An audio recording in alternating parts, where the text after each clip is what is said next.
This wildlife education program is one of many put on each year by the Adobe Mountain Wildlife Center to better acquaint the public with some of the wildlife that surrounds them. So she'll sit on a rock, like you said, and she'll open her mouth and stick her beak into the water, and then she'll just kind of wiggle it back and forth so that she makes a little bit of disturbance in the water, and other fishes think maybe there's a fish over there that they might want to eat. And they'll come over, and as soon as they come over, she snatches it up. Just like that. She says, yes, what makes this program unique is the volunteer who's doing the presenting. Melissa Steinman is used to helping others. She served in the Coast Guard and was deployed to Guantanamo Bay, Kuwait, and Iraq. Now she is part of the Mission Continues Fellowship Program, which challenges post-9/11 veterans to continue to serve their country by also serving their community.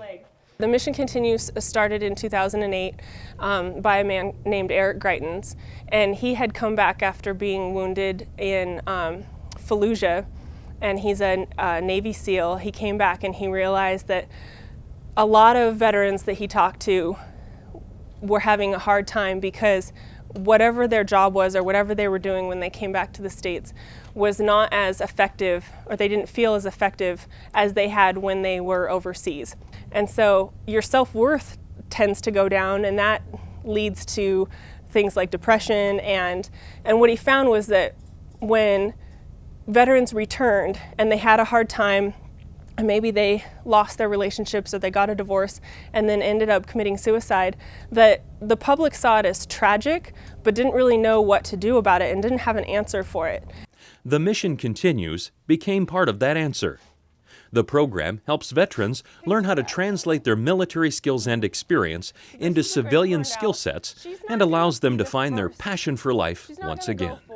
I applied for their competitive grant fellowship and was awarded that fellowship on November 22nd. And so in order to apply for that, I needed to find a place that, as my fellowship coordinator put it, feeds my soul and would also help me contribute directly to my community, as well as help me further my goals, my professional goals in the future.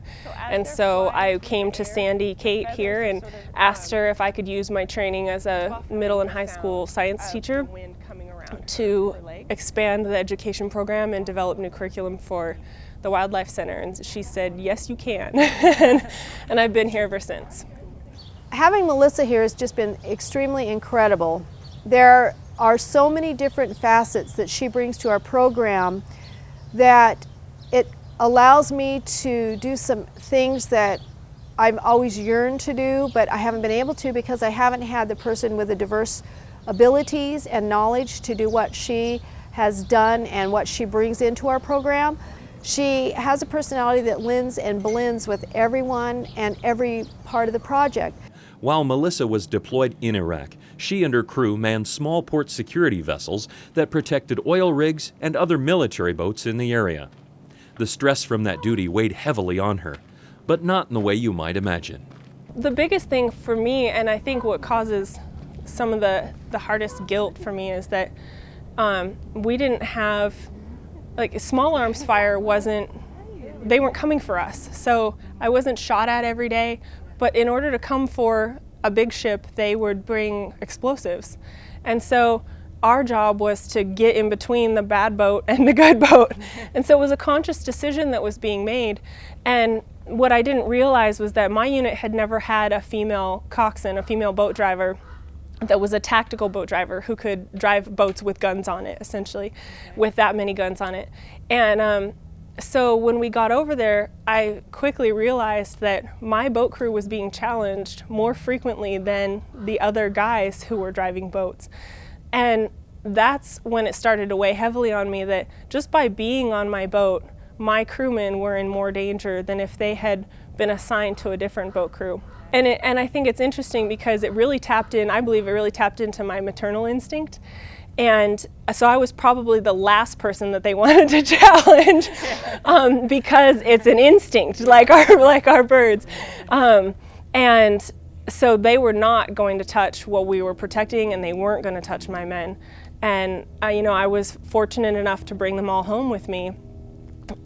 where a lot of other people didn't have that opportunity. And so I'm grateful for that, but it's still, you know, I came back knowing that something wasn't quite the same in me. Kind of a teenage fish. Because that maternal instinct, I really am protective of kids, and now having the opportunity to give those aha or wow moments to kids it feeds my soul. The things that she's been able to do for us is phenomenal, and like I said, she's moved us farther along than we could ever imagine to having been able to do.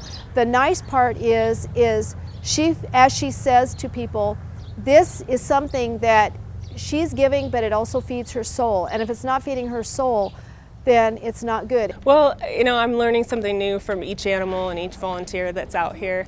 I think there's just such a diversity of both, of volunteers of all ages and animals that have different injuries. And one of the biggest things that I found is that, you know, on my hard days when I'm having a hard time, I'm reminded by the animals that they don't really understand that they're disabled. And I couldn't figure out why every time I take a bird out, they continually try to, what we call bait off your hand or jump off of your arm and try to fly away or fly to the nearest tree that's higher than you. And then I realized that they don't really understand that they are disabled. They're just trying to always challenge their disability and be the bird that they were born to be. But they are always challenging us to say, maybe I can do a little bit more than you thought. And so for me, when I have those bad days, I have to remember those birds that are constantly challenging their disability and do the same thing myself and wonder what else can I do with the time that I have here in my fellowship to impact my community. So they're just a constant reminder to do the best with what I've got and always try to do better. Do the animals take care of Melissa, or does Melissa take care of the animals? It's a give and take, and I think from both sides it's a little bit of both, because there is, and here's the neat part, is whether you are physically or mentally injured or you've just had a hard time in life, being around these animals who are also, many of them injured and a lot of times not releasable, you look at that opportunity for the give and take on both sides, and there's a comfort in helping something else that mentally they don't understand because they're not a human being, they don't have that capacity, but at the same time you see a special bond and you see how these animals react with certain people, and you can believe that it's a give and take.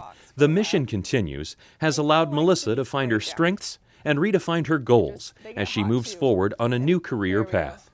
While she still continues to volunteer at the Adobe Wildlife Center, she is now an education specialist at the Arizona Game and Fish Department. And I'll show you one more. Oh, yes, sir.